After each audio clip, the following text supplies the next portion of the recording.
Olá, bom dia a todos, sejam muito bem-vindos. Vamos começar mais uma Hangout aqui da equipe EAD, da Secretaria de Educação. Hoje temos conosco a professora Ana Paula Pacheco, do CDS, a Coordenação de Desenvolvimento Socioeducacional, e ela vai falar hoje com a gente sobre enfrentamento às violências na escola. Lembrando que você pode enviar suas questões, suas dúvidas, suas perguntas para o nosso e-mail, escolavirtual@ced.pr.gov.br. Bom dia, Ana Paula, tudo bem? Bom dia, Ricardo, bom dia, equipe da EAD. Bom dia a todas e a todos que estão nos acompanhando pela essa Hangout. Gostaria de cumprimentar também os nossos colegas lá na Secretaria de Estado de Educação, da equipe de enfrentamento às violências, e iniciar esse bate-papo, essa interação sobre o enfrentamento às violências na escola, colocando algumas questões, conceituais e alguns encaminhamentos também, e contando com as interações, as perguntas, os questionamentos de vocês aí que estão nos acompanhando. Primeiramente, eu gostaria de falar que nós estamos dentro da Diretoria de Políticas e Programas Educacionais, dentro da Coordenação de Desenvolvimento Socioeducacional. Essa coordenação se caracteriza por um trabalho socioeducacional voltado para uma educação em direitos humanos e aonde temos as demandas, além do enfrentamento às violências, cidadania e direitos humanos, prevenção ao álcool e outras drogas, educação ambiental. Também temos programas estaduais e federais que fazem parte desta coordenação. Bom, hoje aqui o nosso bate-papo é sobre uma questão bastante complexa, bastante difícil de ser abordada, porém não impossível, que é o enfrentamento às violências, tratar do fenômeno das violências em âmbito escolar. A questão da violência, ela é uma questão bastante complexa, multifacetada, multidimensional, e por isso que nós adotamos o enfrentamento às violências como plural e não como singular para denominar a nossa equipe, por considerarmos que as violências elas se caracterizam por várias facetas. Aí eu gostaria de destacar como é um fenômeno complexo e difícil, e não vai existir uma resposta fácil, simples para um fenômeno complexo, então por isso que é tão difícil a gente abordar e dar os encaminhamentos sobre a questão da violência. Gostaria de falar hoje de 3 formas de violência, vamos abordar aqui 3 formas de violência. A violência física, que é aquela muito mais fácil de a gente perceber, perceptível, porque é aquela violência que vai afetar a nossa corporeidade. A violência psicológica, que é a violência do silenciamento, que é uma violência que afeta muito a autoestima, a imagem das pessoas, e a violência sexual. E a violência sexual consideramos ser a violência mais complexa, mais difícil de ser abordagem, porque ela vai envolver todas essas características da violência física, da violência psicológica, e aí a gente pode começar essa discussão. Gostaria de dar esse destaque, então, temos acho que já alguns não? Então, eu gostaria de começar, por favor, se vocês tiverem as questões, podem fazendo as questões, eu vou parando aqui, é um bate-papo, mas eu gostaria de falar um pouquinho sobre a questão da violência sexual, que, como eu tinha dito anteriormente, consideramos a violência mais complexa. A violência sexual ela se divide em abuso sexual e violência, exploração comercial e sexual de crianças e adolescentes.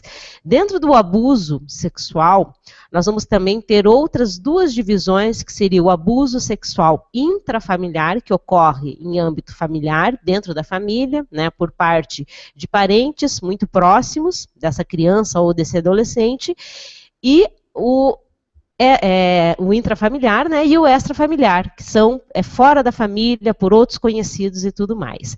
Nós temos alguns dados e índices que nos mostram, que vem do Conselho Tutelar, do Disque 100, dos hospitais que atendem as crianças vitimizadas por esse tipo de violência, que a violência sexual, o abuso, na verdade, intrafamiliar, ele vai caracterizar muito mais e vai estar muito mais voltado para o abuso intrafamiliar, dentro da própria família. E essas questões, elas vão para as escolas, Elas aparecem, elas surgem nas escolas, não somente a questão da violência sexual, mas principalmente também. E aí a escola, diante dessas questões, quais são as ações que a escola pode fazer, quais são as medidas que a escola pode tomar em relação a uma dessas formas de violência que seria a sexual. Primeiramente, eu gostaria de dizer que a escola ela tem por obrigação, né, a proteção e o cuidado de crianças e adolescentes. Lembrando que esse é o público-alvo, é a razão de ser da escola, é a razão de ser de todas as ações que nós planejamos, que nós executamos, que nós estamos constantemente refletindo. Então, a violência sexual, ela deve ser encaminhada aos órgãos de defesa e promoção dos direitos da criança e do adolescente, citando aí o caso do Conselho Tutelar. Então, num caso de suspeita, eu posso ter simplesmente uma suspeita de abuso ou de exploração sexual. Eu falo exploração sexual porque muitas vezes a gente ouve nas falas dizendo que a criança e o adolescente estão se prostituindo. E o termo correto seria a exploração sexual e comercial de criança e adolescente. Sempre tem um adulto por trás explorando essa criança e esse adolescente. E aí a escola ela pode fazer os encaminhamentos, né, acionando essa rede de proteção. Como eu citei anteriormente, o Conselho Tutelar seria o primeiro elo de ligação dessa rede de proteção nos casos da violência sexual. É preciso que a escola denuncie os casos de violência sexual. Muitas vezes as pessoas, por medo, por não querer se envolver, acabam se calando diante da violência. Mas é importante, né, se eu não quiser aparecer e fazer essa denúncia, eu tenho os canais de denúncia, que seria o Disque 100 e o Disque 181, que são também instrumentos importantes para a gente poder fazer essa denúncia. Denúncia anônima, e esses números atendem. Tem um pessoal preparado para fazer esse atendimento e muitas vezes a gente divulga não somente entre os profissionais da educação esses canais de denúncia, mas a gente divulga também entre os adolescentes, porque eles também podem fazer essas denúncias. Acho que temos uma questão, não é, Ricardo? Isso aí, nós temos uma questão enviada pela professora Suelen, né, trabalhando na Secretaria de Educação, e ela pergunta em relação à violência sexual, especificamente, né, sofrida pelas crianças. Quais seriam os sinais mais frequentes? Bom, Suelen, bom dia, não é? Obrigada pelo seu questionamento e pela sua pergunta.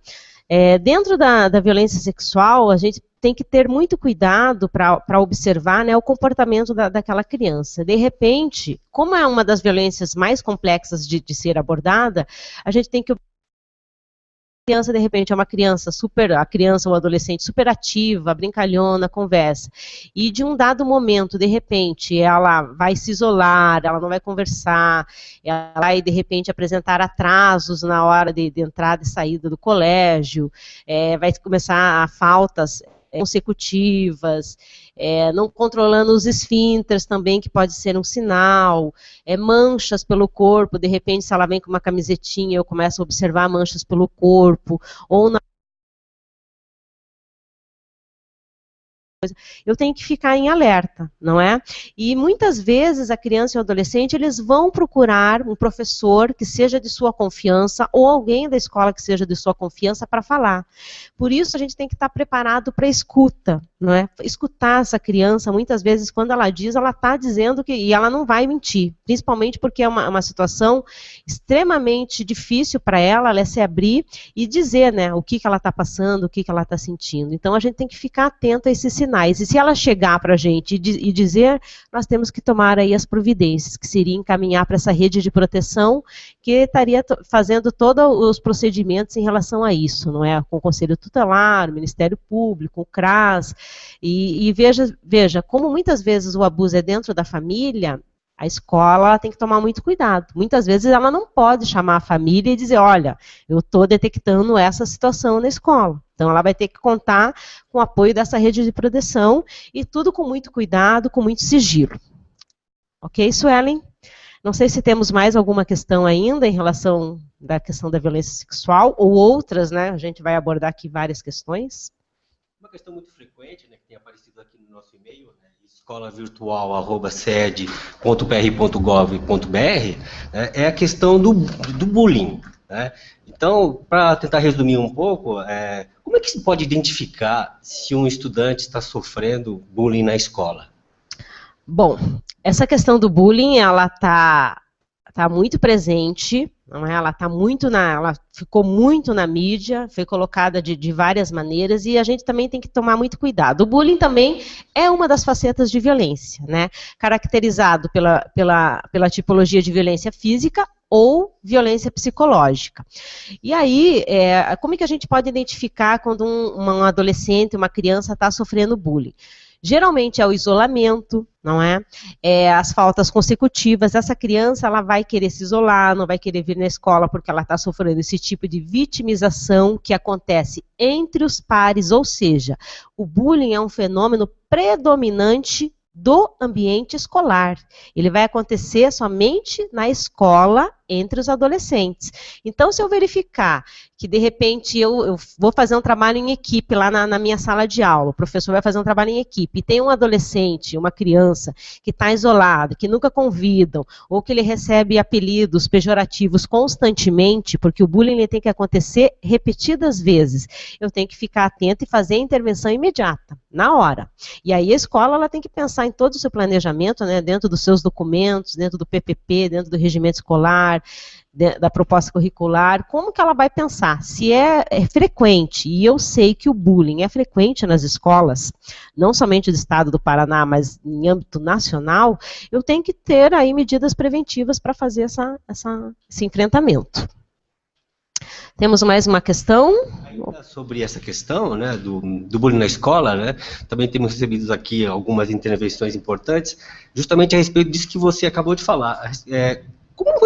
Como é que o professor, né, a escola, pode prevenir as situações de bullying? Vejam, todas as formas de violência que se manifestam em âmbito escolar, elas têm que ser discutidas coletivamente. Não basta eu, enquanto professor de uma disciplina determinada, fazer uma ação ou fazer uma semana de campanha em relação ao bullying. Isso é uma ação coletiva. Eu tenho que envolver todas as instâncias colegiadas. É preciso eu discutir o bullying com os grêmios estudantis, com os estudantes, porque isso diz respeito a eles, não é? Eu tenho que ter essa discussão aberta com eles. Uma das possibilidades seria a mediação de conflitos. Então, eu fazer essa mediação, mas que seja preventiva. Então, essa ação ela tem que ser coletiva, com todas as instâncias colegiadas, e tem que ser preventiva. Eu não posso ter uma ação depois que a ação já aconteceu lá. Se eu estou vendo que na hora do intervalo, por exemplo, na hora do intervalo, eles têm muitas brincadeiras, né, elas são beliscão, tapa, empurrão, são brincadeiras que são caracterizados por agressividade. Eu tenho que ter, né, um direcionamento dessa hora, desse intervalo. Eu tenho que pensar, principalmente, nas atitudes dentro da sala de aula. Eu tenho que pensar em envolver os estudantes nessas discussões, fazendo com que eles pensem e tendo como prioridade o respeito ao outro, o respeito às diversidades, porque nós somos humanamente diferentes, somos muito diversos. E é importante, a escola é esse espaço das diversidades. E é importante que a gente respeite essas diversidades. Então, veja, envolvimento com as instâncias colegiadas, discutir no coletivo, não pode ser ações pontuais, e aí eu preciso envolver os estudantes e ter uma proposta de mediação de conflitos, mediar esses conflitos, né, tanto com a vítima, quanto com o agressor, quanto aquele que é o vitimizado, envolver as famílias também nessas discussões, porque as questões elas podem se tornar aí muito mais graves se eu não faço a intervenção preventiva. Não sei se temos mais uma questão ou podemos continuar aí no nosso bate-papo. Acho... Só para tratar um pouquinho mais das questões, né, que nós estamos recebendo aqui no nosso e-mail escolavirtual@ced.pr.gov.br, né, obrigado pelas participações, pelas intervenções, né, pelos comentários que vocês nos têm enviado aqui. Né. A professora Marineiva Mello, ela pergunta a respeito da própria definição de violência, e já aproveitando, né, a professora Valéria Frederico, ela diz o seguinte, que a violência, né, falando a respeito dessa questão da definição, é um fenômeno extremo, né? É um fenômeno, digamos assim, de exceção. Será que os professores eles estão realmente preparados para lidar com isso, para esse enfrentamento? Bom, primeiramente, bom dia Marineiva, bom dia Valéria, obrigada pelas questões, pelas intervenções. Vou primeiro responder a Marineiva, né? pela questão de definição. Como eu falei no início, a violência é um fenômeno complexo, multifacetado e multidimensional. Então, nós não vamos ter um conceito único, fechado, engessado, formatado naquela caixinha, né? Nós vamos ter aí vários conceitos de violência. Por exemplo, a Organização Mundial da Saúde, ela diz que violência é todo ato físico. Então, ela trata a violência, né, como a saúde ela trata muito com a questão da agressão física, ela trata a violência voltada para os aspectos físicos. Se a gente for utilizar outros autores, por exemplo, a Marilena Chauí, ela vai tratar a violência mais pelos aspectos filosóficos. Mas o que é importante, Marineiva? É importante a gente saber que nós temos contribuições da psicologia, das definições da psicologia, nós temos as definições e contribuições da história, que vai tratar a violência como um fenômeno histórico. Não é que sempre a humanidade, ela sempre foi caracterizada e voltada por processos violentos, aí na sua constituição histórica, de conquistas de terras, territórios. Nós temos as contribuições da sociologia, que vão fazer essa análise, né, mais voltada para os aspectos sociais, o que isso pode acarretar. Então, não tem uma definição fechada, mas tem toda essa diversidade e contribuições das áreas. Em relação a Valéria, ela perguntou, né, falou um pouquinho aí do fenômeno, dizendo que esse é um fenômeno bastante complexo, e perguntou e fez um questionamento se os profissionais da educação, se os professores, e eu digo aí, não somente cabe aos professores, mas os agentes educacionais 1 e 2, a equipe diretiva, a equipe pedagógica, a comunidade escolar, fazer essas discussões, fazer esses enfrentamentos. Veja, a Secretaria de Estado de Educação tem proporcionado formação continuada para os profissionais de educação para fazer o enfrentamento às situações de violência. Nós temos toda uma ação, porque nós não podemos agir isoladamente para a questão da violência, nós agimos com as outras instituições, né? Por isso, esse agir em rede. E aí, a Secretaria ela tem se preocupado e tem se dedicado, né, nós vamos fazer uma formação aí para o mês de setembro e mês de outubro para pedagogos da rede pública estadual, onde a gente vai estar discutindo essas questões de violência em âmbito escolar. Então, a gente tem procurado enfatizar e dizer, né, o quanto é importante para os gestores da secretaria essa formação específica, porque o professor ele pergunta muito, o que eu faço nessa hora? O que eu faço? O que é indisciplina? O que é ato infracional? Como que eu encaminho os casos de bullying? Como que eu encaminho as questões de violência sexual? Então, é fundamental. E a Secretaria ela tem se voltado, né, nos últimos tempos, nos últimos anos, para garantir essa formação continuada, né? Não sei se temos mais uma questão ou... Temos várias questões aqui chegando no nosso e-mail, né? Também temos as intervenções das pessoas que estão lá nos núcleos, né? E também na Secretaria de Educação, diretamente aqui no nosso chat, né? Ao vivo, né? Professor Rafael Fávero, do Núcleo Regional de Curitiba, né, faz uma pergunta também a respeito dessa questão de definições, né, de conceitos. Ele pergunta a respeito da diferença, né, você talvez já tenha colocado isso de maneira um pouco mais geral, mas ele pergunta de maneira mais específica, qual é a diferença, né, ou se é possível diferenciar a indisciplina dos alunos, né, do chamado ato infracional, que é uma expressão que agora se usa bastante. Não? Uhum. Bom, eu gostaria de agradecer todas as intervenções que estão chegando aí, eu acho que é importante, né, é um bate-papo mesmo, uma interação, e respondendo ao Rafael, bom dia ao Rafael do Núcleo de Curitiba, que está fazendo esse questionamento, não é, Rafael? Perguntando sobre a questão da indisciplina, a diferença que existe entre indisciplina e ato infracional. E isso está sendo recorrente nas escolas públicas do estado do Paraná, essa confusão, primeiro, a confusão conceitual, e depois a confusão nos encaminhamentos. Então, o que seria indisciplina, o que seria ato infracional?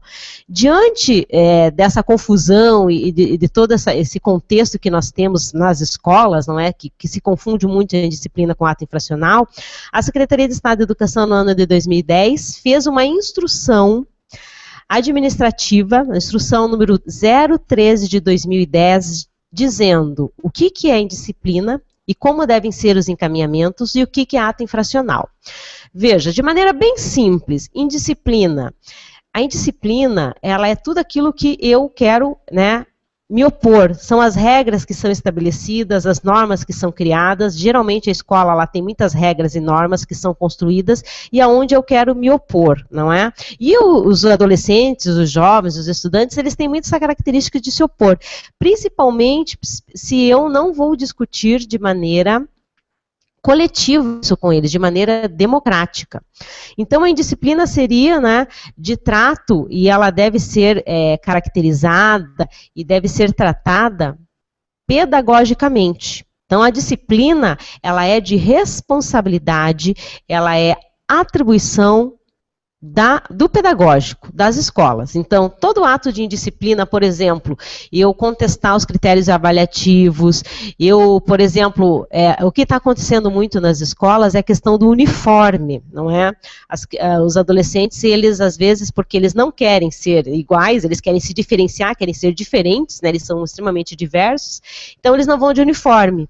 Muitas vezes, algumas escolas chamam a patrulha escolar comunitária para tratar deste fato, de o aluno ir sem uniforme, como se fosse um ato infracional. E é um ato disciplinar. Ou seja, a indisciplina, ela deve ser tratada pedagogicamente. E aí, mais uma vez, vou reforçar, discutir coletivamente, com a participação de todos, inclusive daqueles que mais interessam, que seriam os adolescentes.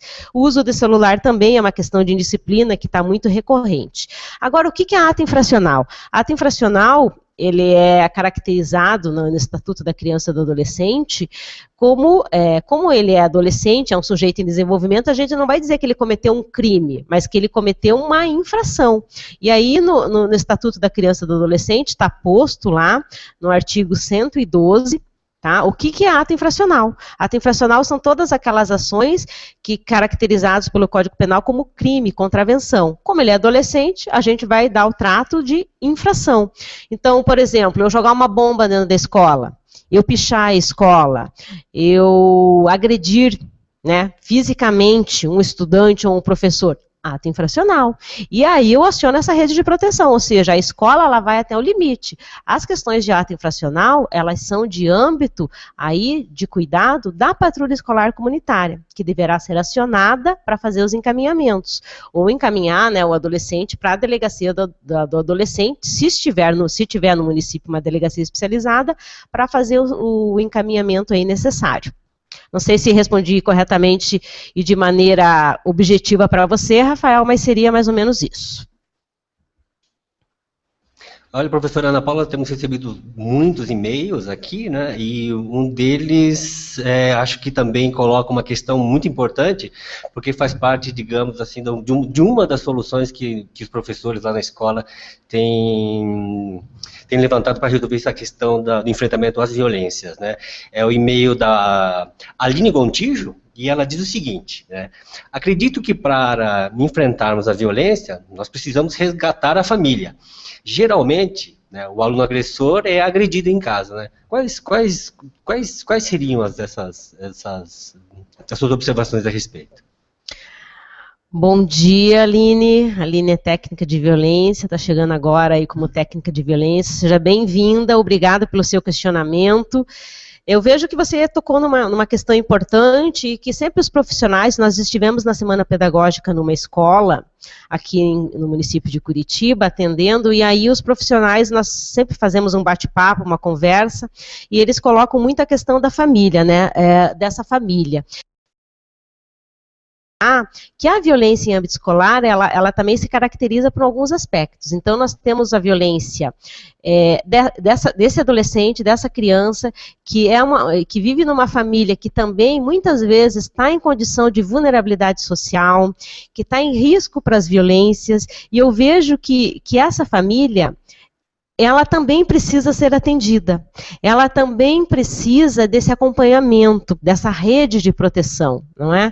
Então, é importante que a escola, ela se aproxime dessa família, mas não se aproxime dessa família para, de repente, punir a família, ou para fazer aquelas cobranças extremamente severas, mas aproximar dessa família, dizendo, olha, a escola, né, esse espaço de cuidado, esse espaço de proteção, e como é importante esse vínculo da escola com a família. E aí a escola ela pode pensar N possibilidades, N alternativas para fazer essa aproximação. E eu vejo que muitas vezes essas famílias, elas são violadoras, são as principais violadoras dos direitos das crianças e adolescentes, mas elas ser trabalhadas, não é? É preciso também que essa família seja encaminhada para os serviços da rede de proteção, seja encaminhada para um CRAS, seja encaminhada para um CREAS.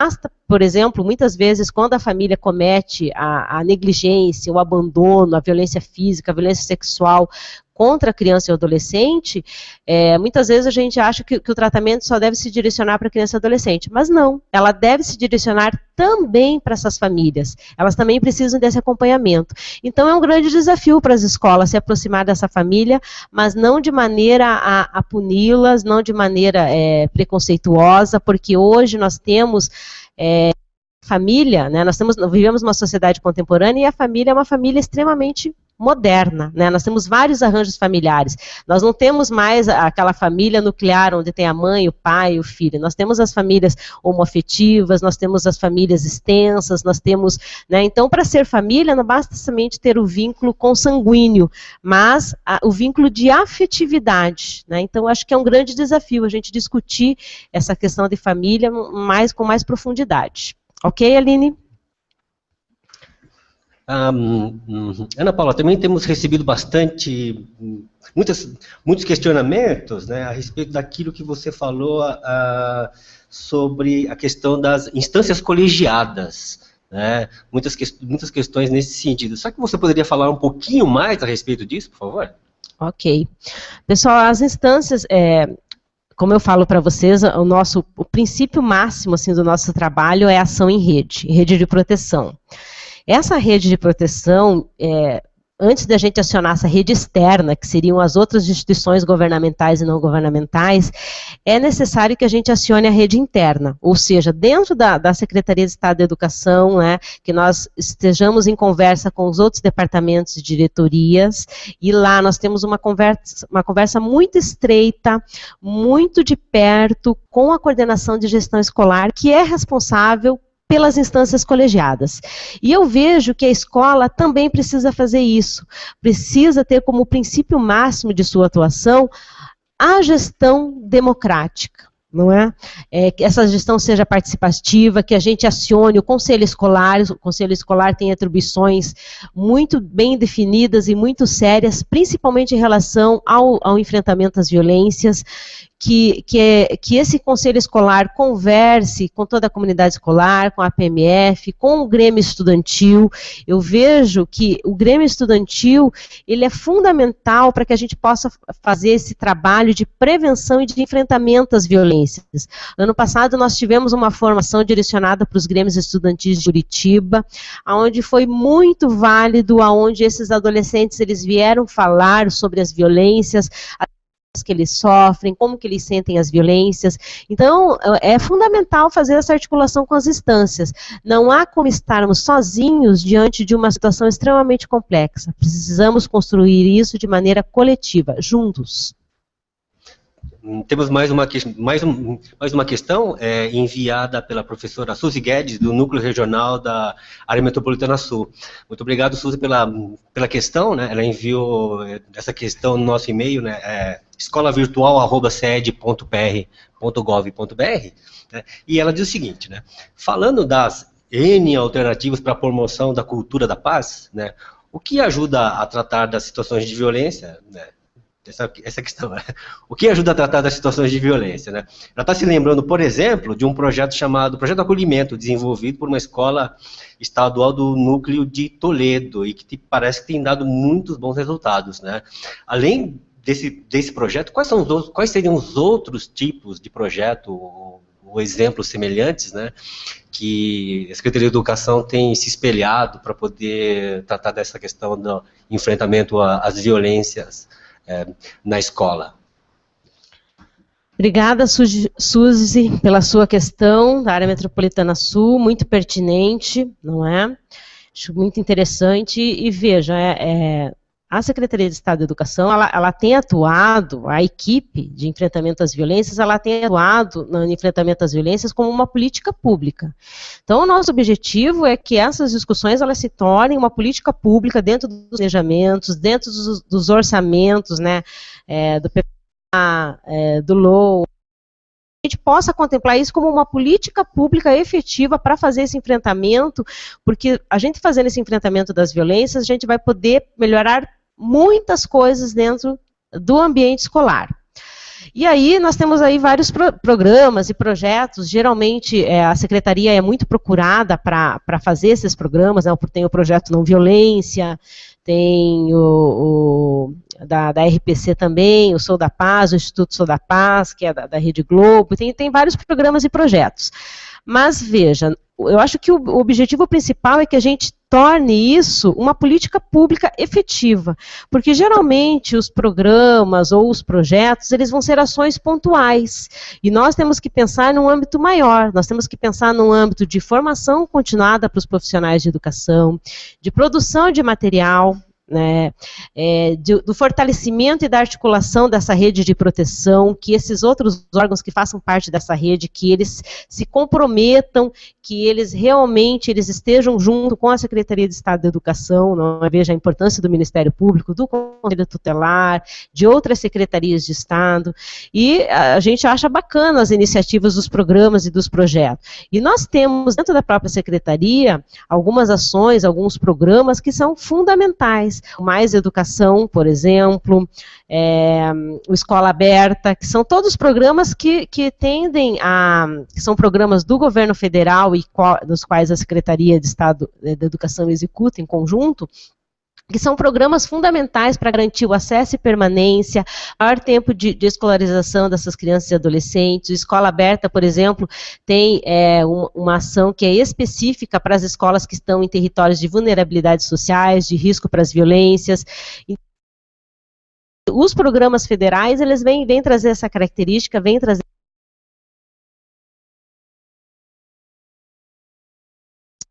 e projetos. Nós também temos outros programas que tratam da frequência, como o Bolsa Família, da qual nós temos uma ligação muito próxima também, fazemos ações, desenvolvemos ações em conjuntos. Então, são todas as ações que têm por objetivo principal isso, garantir o acesso e permanência, né, e lidar com essas questões de enfrentamento às violências nas escolas. Não sei se respondi a sua questão, Suzy, mas... Nós temos várias perguntas aqui, muitas perguntas realmente, né? Nosso tempo já está quase se esgotando, Ana Paula, então eu pediria para você só um favor de respostas um pouco mais breves, né, para a gente poder dar conta do máximo de questões possíveis, tá bem? Tá, ok. Olha só, então temos um questionamento aqui, né, que eu acho também que é muito pertinente pelo próprio contexto contemporâneo, digamos assim, a situação contemporânea, né? Nós temos o caso, por exemplo, de um adolescente, um pré-adolescente que foi à escola, e depois de matar os pais, né, que tem bombado, digamos assim, na internet e nos noticiários, né. A escola, né, pergunta aqui uma professora, a escola que vivencia esse tipo de violência, né, não só interna, mas vamos dizer externa, assim, né, sobretudo porque tem um aluno da escola ligado a esse tipo de fenômeno, né. A escola que vivencia esse tipo de violência, ela recebe ou poderia receber algum tipo de atenção específica nesse momento que é tão traumático, né? E como fazer para não reproduzir essa cultura de violência que a gente vê se alastrando por aí? Bom, o Ricardo pediu para ser breve, são questões tão difíceis e vocês estão fazendo questões tão complexas, né, que eu tento ser breve, mas devido, né, como eu disse no início, não existe resposta simples para problemas complexos, né, então vamos lá.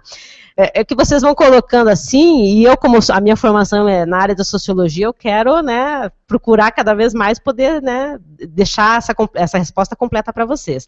Mas veja assim, eu acho que as escolas que passam por situações traumáticas de violência, como o caso do menino Marcelo, que assassinou os pais, ou o caso de Realengo, elas precisam passar por um acompanhamento, porque são situações extremamente traumáticas. E aí eu vejo que a importância dos gestores estarem pensando num programa de acompanhamento, desenvolvimento de atendimento para essas escolas. É fundamental. Então, é preciso pensar e essas escolas precisam, né, passar por isso. Tanto que o critério que a gente vai utilizar para as formações próximas, a gente está escolhendo escolas com risco para as violências e vulnerabilidades sociais, para poder dar esse suporte técnico para as escolas. E aí, você me fez uma outra pergunta, que é da sociedade, né? A sociedade, que tipo de sociedade é essa que nós vivemos, né? Quais são os valores, quais são os critérios, quais são, no que essa sociedade se pauta? E aí a gente tem que pensar um pouquinho nesse contexto social e histórico dessa sociedade, né? Que é uma sociedade extremamente voltada para o consumo, é uma sociedade individualista, e eu acho que o caminho para que a gente possa ter uma sociedade cada vez melhor é um investimento mesmo pesado em educação, né? É priorizar a educação como meta, né? Para que a gente possa desenvolver uma sociedade melhor e principalmente que essa sociedade esteja baseada e calcada nos princípios de defender a dignidade humana, ou seja, nos princípios de uma educação em direitos humanos. Tá? De maneira bem simples, bem para não chatear ali o Ricardo. Então, rapidamente, mais uma questão, né, que veio aqui. Qual o tipo de violência que é mais difícil de ser detectada na escola? Eu falo de enfrentamento às violências, não é? Uhum. Bom, quando eu iniciei a fala ali, eu estava falando que nós tínhamos 3 tipos de violência, né, que eu ia escolher, na verdade, não temos somente 3, mas eu ia escolher 3, a física, a psicológica e a sexual. E nós falamos que a sexual é a mais difícil, porque ela envolve silenciamento, não é? Ela envolve, por exemplo, a exploração sexual de crianças e adolescentes, ela envolve uma rede de interesses e de aliciamentos. Então, eu acredito, e é preciso que o Estado, né, esteja preparado, as instituições governamentais e não governamentais, para tratar desse tipo de violência, né, para ouvir, para ter escuta, atendimento. Não é possível, né, a gente acompanha muitas reuniões, uma criança que sofre violência, passar por ela escuta, ela ter que dizer várias vezes que repetir o processo, né. Então, é todo um trato, e eu acho que aí é uma política pública efetiva mesmo para o enfrentamento à violência sexual. Muitas questões também referentes à própria definição ou conceituação de rede de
Voltamos? Bom, ela está mexendo, pelo menos está travada. Nós tivemos um pequeno probleminha aí, estamos retornando com a questão da rede de proteção. Né, que eles tinham perguntado anteriormente o que era a rede de proteção. Então, a rede de proteção são instituições governamentais e não governamentais que vão atuar em prol da defesa dos direitos da criança e do adolescente. Ok? Não sei, Ricardo, se temos mais alguma questão. Tem mais uma questão polêmica, só para a gente encerrar rapidinho, tá bem, Ana? Uhum. Né? Quando se fala em violência, sobretudo violência na escola, a primeira coisa que se pensa é caso de polícia, né? Será que essa é a melhor saída para o enfrentamento das violências na escola? É uma questão que está muito corrente aqui nos nossos e-mails. Olha, eu vejo que é uma questão bastante polêmica e complexa. Mas nós temos que pensar o que é o espaço da educação? Né? Qual é a função da educação? Não é? Além da promoção de cidadania, do conhecimento, é um espaço de humanização. E aí, muitas vezes, a escola, naquela correria do dia a dia, no sufoco, ela acaba recorrendo à polícia para resolver questões que seriam de âmbito pedagógico. A polícia, ela é parte da rede de proteção, mas ela deve ser acionada somente em casos extremos, onde há a verificação de ato infracional. E lembrar, a escola é um espaço de educação em direitos humanos, a gente tem que ter sempre isso em mente. Nós temos várias questões ainda, né, mas basicamente eu acho que conseguimos dar conta da grande maioria delas, a questão da indisciplina, do ato infracional, a questão das instâncias colegiadas, rede de proteção, educação em direitos humanos. Foi uma boa conversa, né? Ana Paula, você teria mais alguma coisa para falar para nós? Só para encerrar? Eu acho que eu agradeço nessa oportunidade, agradeço a equipe de educação à distância da Secretaria de Estado de Educação, por nos oportunizar esse momento de conversa com vocês aí do outro lado. Acho que é um instrumento tecnológico importante e quero me colocar à disposição, eu e equipe lá de enfrentamento às violências da Secretaria, para possíveis, né, apoio, suporte técnico, dizer o nosso e-mail, violenciaceed@gmail.com. Nós estamos à disposição, agradeço, é isso, tenham todos um bom dia. Gostaria, então, de agradecer a Ana Paula Pacheco, né, da CDS, Coordenação de Desenvolvimento Socioeducacional, da Secretaria de Educação. Gostaria de agradecer também todos aqueles que participaram por e-mail ou pelo nosso chat, né, as pessoas que estão lá nos núcleos regionais. E também gostaria de lembrar que o nosso e-mail, mais uma vez, né, escolavirtual@ceed.pr.gov.br. Estamos à disposição para questionamentos, dúvidas, comentários, e que esse nosso Hangout, né, vai estar disponível também no YouTube. Ok, muito obrigado. Até mais.